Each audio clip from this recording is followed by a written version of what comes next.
कुलगाम के हिडोनी पाइन में दहशतगर्दों और सिक्योरिटी एहलकारों के बीच इनकाउंटर। सिक्योरिटी एहलकारों ने इलाके का मुहासरा किया। ऑपरेशन जारी। पुंछ में दहशतगर्द हमले के बाद सर्च ऑपरेशन जारी। पूछताछ के लिए हिरासत में लिए गए हैं 16 मुश्तबा अफराद। इलाके में की गई है फोर्सेस की इजाफी तैनाती। दहशतगर्दाना हमले में हुआ था एक जवान शहीद, 4 जख्मी।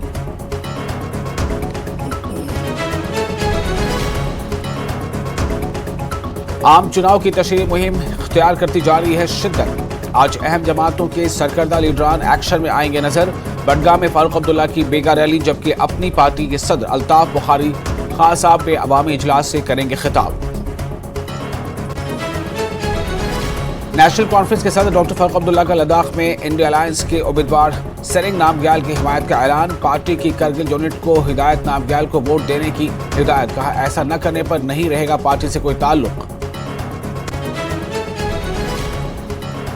नेशनल कॉन्फ्रेंस करगिल यूनिट ने दिया पार्टी से इस्तीफा। कहा, लद्दाख में इंडिया अलायंस के उम्मीदवार की हिमायत का पार्टी आला क़यादत डाल रही थी दबाव। लद्दाख की मुफादात की खातिर लद्दाख डेमोक्रेटिक अलायंस के उम्मीदवार मोहम्मद हनीफा जान के साथ है खड़े।